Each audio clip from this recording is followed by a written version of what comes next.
Gabriel Garcia Marques. A terceira renúncia.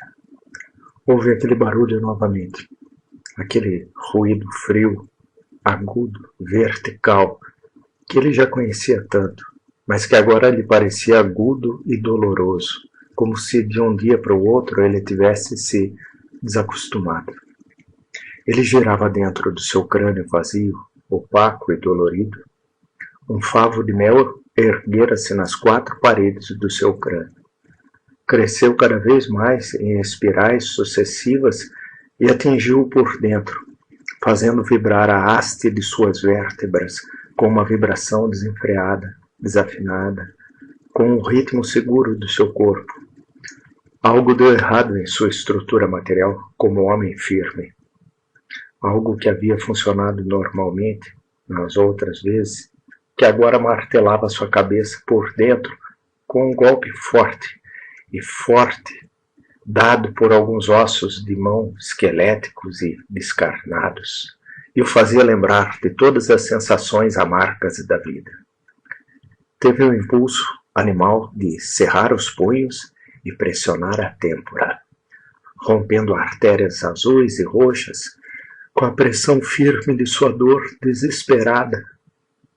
Ele teria gostado de localizar entre as palmas de suas duas mãos sensíveis o ruído que perfurava o momento com sua ponta afiada de diamante. O gesto de um gato doméstico contraía seus músculos quando ela o imaginava sendo perseguido pelos cantos atormentados de sua cabeça quente e dilacerada pela febre. Eu já ia alcançá-lo.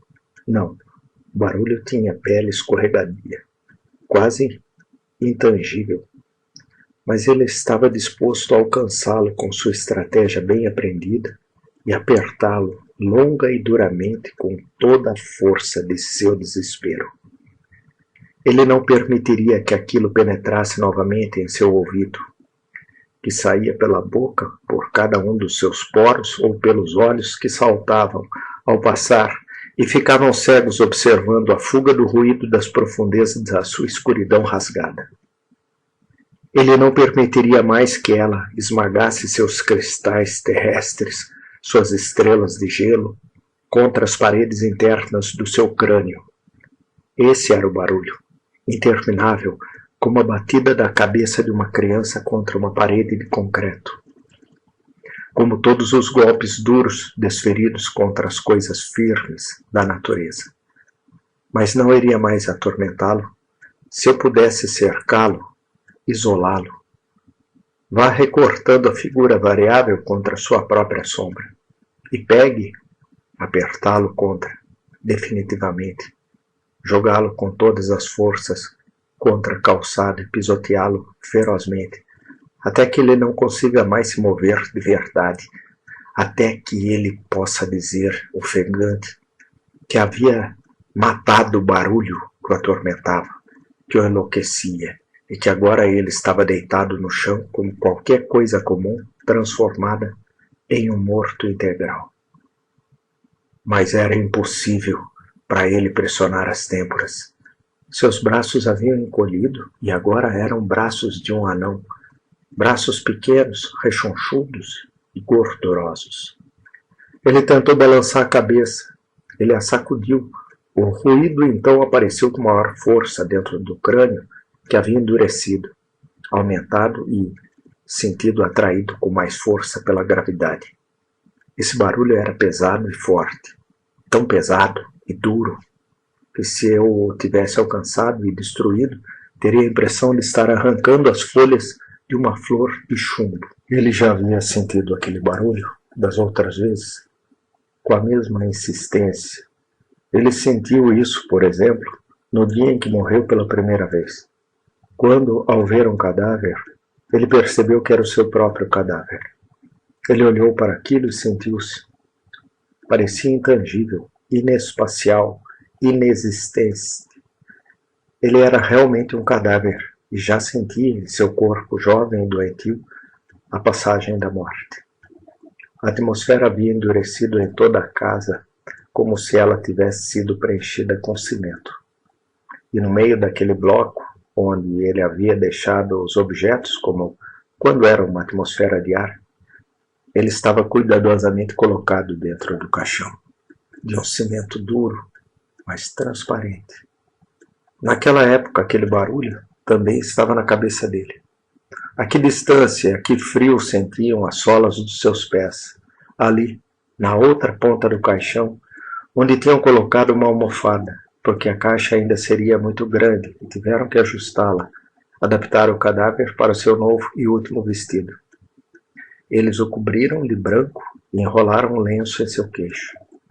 Ele se sentiu lindo, envolto em sua mortalha, mortalmente lindo.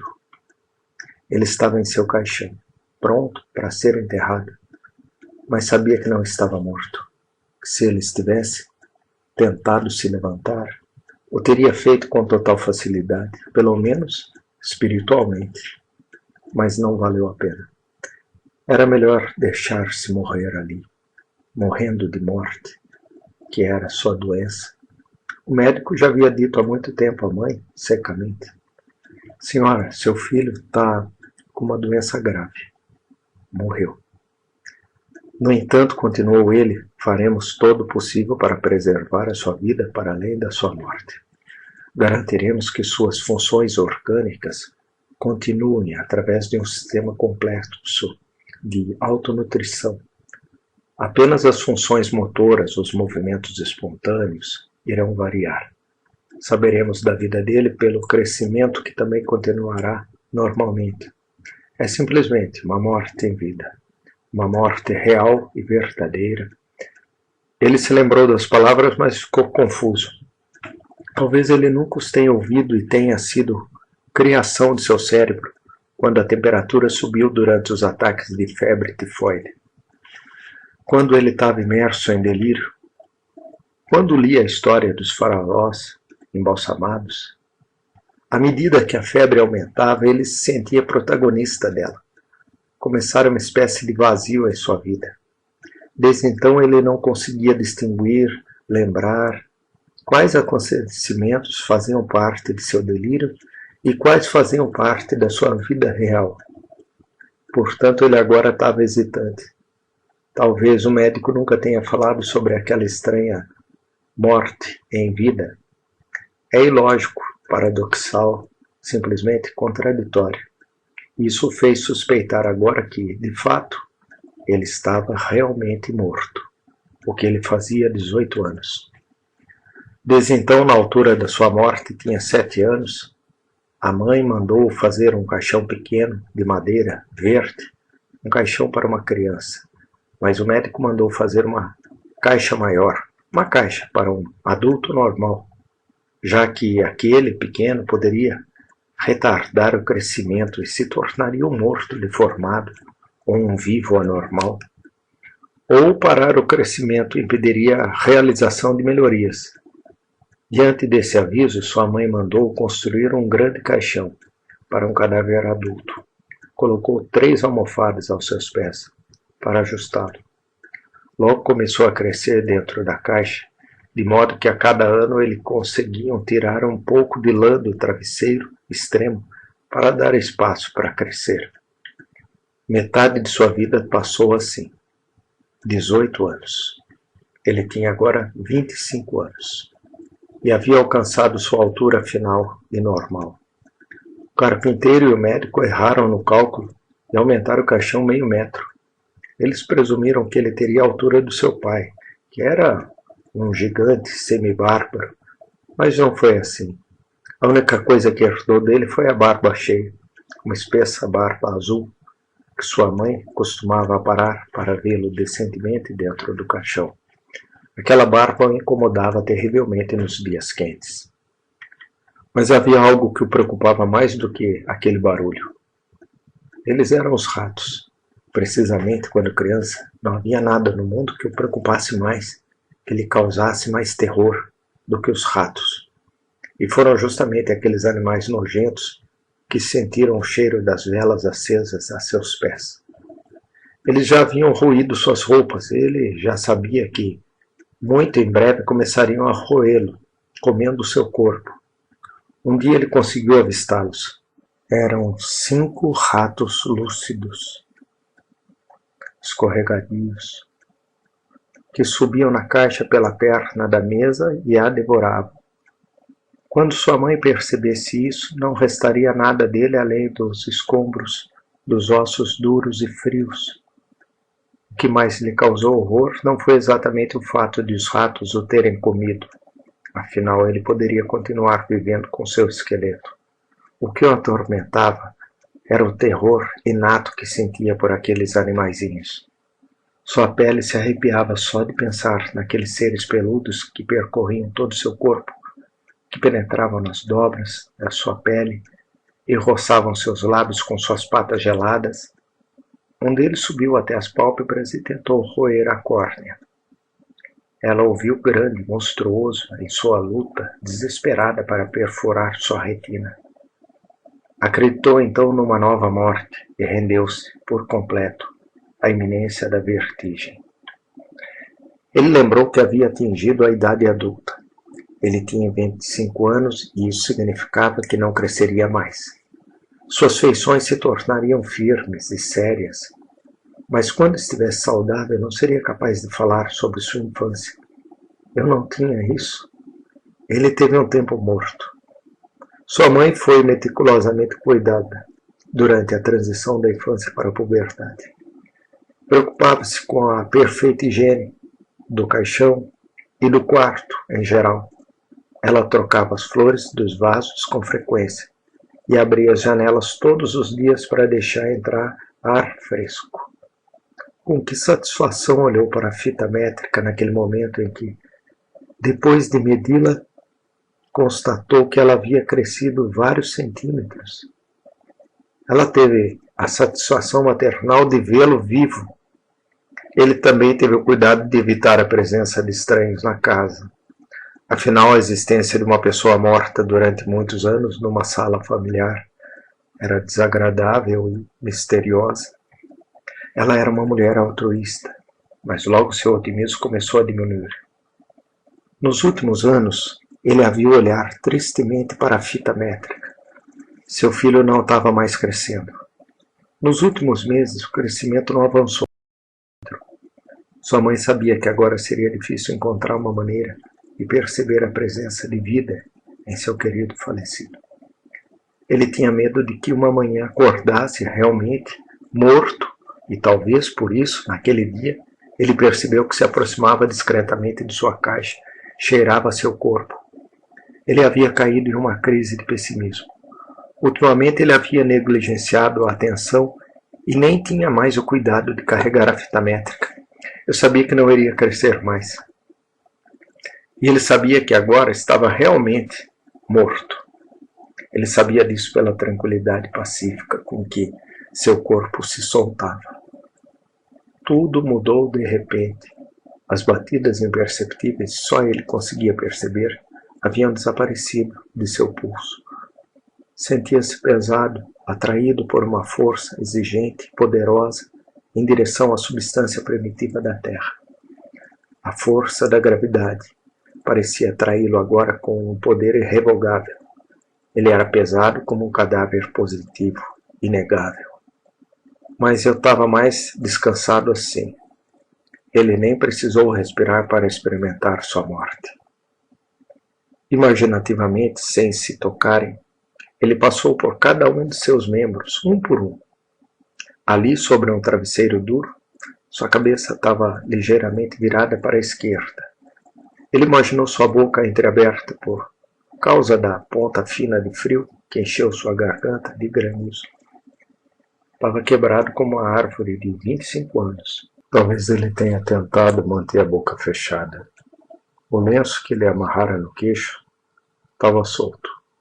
Ele não conseguia se posicionar, se recompor, fazer uma pose para parecer um morto decente. Os músculos, os membros, já não respondiam como antes, pontualmente ao chamado do seu sistema nervoso. Ele não era mais o mesmo de 18 anos atrás, uma criança normal que conseguia se movimentar com facilidade. Ele sentia os braços caídos, para sempre. pressionados contra as paredes acolchoadas do caixão. Sua barriga dura como casca de noz. E além disso, as pernas completas e exatas, completando sua perfeita anatomia adulta. Seu corpo repousava pesadamente, mas em paz, sem qualquer desconforto, como se o mundo tivesse parado de repente, ninguém interrompesse o silêncio, como se todos os pulmões da terra tivessem parado de respirar para não interromper a leve quietude do ar. Ele se sentia feliz como uma criança deitada de costas na grama fresca e densa, observando uma nuvem alta recuando no céu da tarde. Ele estava feliz mesmo, sabendo que estava morto, que descansava para sempre na caixa coberta de seda artificial. Ele tinha grande lucidez. Não foi como antes, depois de sua primeira morte, quando ele se sentiu entorpecido, brutal. As 4 velas que haviam sido colocadas ao seu redor, que eram renovadas a cada 3 meses, começavam a esgotar-se novamente, precisamente quando seriam essenciais. Sentiu a proximidade do frescor das violetas molhadas que sua mãe trouxera naquela manhã. Ele sentiu isso nos lírios, nas rosas, mas toda aquela terrível realidade não lhe causou qualquer preocupação. Pelo contrário, ele estava feliz ali, sozinho, com a sua solidão. Eu sentiria medo depois? Quem sabe? Foi difícil pensar no momento em que o martelo bateu nos pregos da madeira verde e o caixão rangeu sob a esperança segura de voltar a ser árvore. Seu corpo, agora mais fortemente atraído pelo imperativo da terra, permaneceria inclinado sobre um fundo úmido, argiloso, macio. E lá em cima, acima de 4 metros cúbicos, desvaneceriam os últimos golpes dos coveiros. Não, eu também não sentiria medo lá. Esse seria o prolongamento da sua morte, a extensão mais natural do seu novo estado. Não haveria mais nenhum grau de calor em seu corpo. Sua medula teria esfriado para sempre, e pequenas estrelas de gelo penetrariam até a medula de seus ossos. Como ele se acostumaria com sua nova vida de homem morto? Um dia, porém, ele sentirá sua sólida armadura desmoronar. Quando você tenta revisar cada um de seus membros, você não os encontrará. Sentirá que não tem uma forma exata e definida. Saberá resignadamente que perdeu a anatomia perfeita de 25 anos, que se tornou um punhado de pó informe, sem definição geométrica, na poeira bíblica da morte. Talvez você sinta então uma leve nostalgia, saudade de não ser um cadáver formal e anatômico, mas um cadáver imaginário, abstrato, armado apenas na memória turva de seus familiares. Saberá então que vai subir pelos capilares de uma macieira e acordar picado pela fome de uma criança numa manhã de outono. Ele saberá então, e isso o entristeceu, que perdeu a unidade, que ele não é mais, nem mesmo, um morto comum, um cadáver comum. Ele havia passado a última noite feliz na companhia solitária de seu próprio cadáver. Mas no novo dia, quando os primeiros raios de sol quente penetraram pela janela aberta, ele sentiu que a sua pele tinha amolecido. Ele observou por um momento, ainda assim rígido. Ele deixou o ar passar por seu corpo. Ele não podia duvidar. O cheiro estava ali. Durante a noite, a cadaverina começou a fazer efeito. Seu corpo começou a se decompor, a apodrecer, como o corpo de todos os mortos. O cheiro era, sem dúvida, um cheiro inconfundível de carne podre, que desaparecia e depois reaparecia mais penetrante. Seu corpo estava em decomposição devido ao calor da noite anterior. Sim, estava apodrecendo. Em poucas horas sua mãe viria trocar as flores e da soleira seria atingida pelo cheiro de carne em decomposição. Então o levariam para dormir sua segunda morte entre os outros mortos. Mas de repente o medo o apunhalou pelas costas. O medo. Que palavra profunda e significativa. Agora eu estava com medo. Medo real, físico. A que se deveu isso? Ele entendeu perfeitamente. Sua carne estremeceu. Provavelmente não estava morto. Tinham-no colocado ali, naquela caixa que agora ele sentia perfeitamente, macio, acolchoada, terrivelmente confortável. E o fantasma do medo abriu a janela para a realidade. Iam enterrá-lo vivo. Ele não poderia estar morto, porque sabia exatamente tudo. Da vida que gerava em torno dele, murmurando. Do cheiro quente de heliotrópios que penetrava pela janela aberta e se confundia com o outro cheiro. Ele estava perfeitamente consciente da lenta queda da água do lago, do grilo que ficou no canto e continuou cantando, acreditando que ainda era de manhã cedo. Tudo negou-lhe a morte, tudo menos o cheiro. Mas como ele poderia saber que aquele cheiro era dele? Talvez a mãe dele tivesse esquecido de trocar a água dos vasos no dia anterior e os caules estivessem apodrecendo. Ou talvez o rato que o gato arrastou para o seu quarto se decompôs com o calor. Não, o cheiro não poderia ser do corpo dele. Há poucos momentos ele estava feliz com sua morte, pois pensava que estava morto. Porque uma pessoa morta pode ficar feliz com a sua situação irremediável, mas uma pessoa viva não pode resignar-se a ser enterrada viva. No entanto, seus membros não responderam ao seu chamado. Ele não conseguia se expressar, e era isso que lhe causava terror. O maior terror da sua vida e morte. Eles iriam enterrá-lo vivo. Eu pude sentir. Perceba o momento em que a caixa será pregada. Ele sentia o vazio do corpo suspenso nos ombros dos amigos, enquanto sua angústia e desespero aumentavam a cada passo da procissão. Em vão tentará levantar-se, bater com todas as suas forças, bater no interior do caixão escuro e estreito para que saibam que ele está vivo, que iam enterrá-lo vivo. Seria inútil. Ali seus membros também não responderiam ao chamado urgente e final de seu sistema nervoso. Ele ouviu barulhos na sala ao lado. Ele estaria dormindo? Será que toda aquela vida como pessoa morta teria sido um pesadelo? Mas o barulho dos pratos não continuou. Ele ficou triste e talvez descontente com isso. Ele gostaria que todos os pratos da terra se quebrassem com um só golpe, ali ao seu lado, para acordar por uma causa externa, já que sua vontade havia falhado. Mas não foi um sonho. Ele tinha certeza de que se fosse um sonho, a última tentativa de voltar à realidade não teria falhado. Ele não acordaria mais.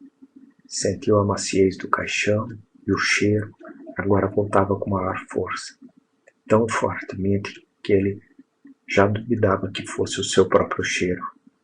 Ele teria gostado de ver seus parentes lá, antes que começasse a desmoronar e a visão da carne podre os enjoasse. Os vizinhos fugiam do caixão com medo, com o lenço na boca. Eles cuspiriam. Não, isso não. Foi melhor que o enterrassem. Era preferível sair daquilo o mais rápido possível. Ele próprio agora queria se livrar do seu próprio cadáver. Agora ele sabia que estava realmente morto, ou pelo menos insignificantemente vivo. Não importava, de qualquer forma, o cheiro persistiu. Resignado ouviu as últimas orações, as últimas palavras em latim, mal respondidas pelos acólitos. O frio, cheio de poeira e ossos do cemitério, penetrará até os seus ossos. Talvez dissipe um pouco aquele cheiro. Talvez, quem sabe, a iminência do momento o faça sair dessa letargia. Quando você se sente nadando no próprio suor, em águas viscosas e espessas, como nadava antes de nascer no ventre de sua mãe, talvez então eu esteja vivo.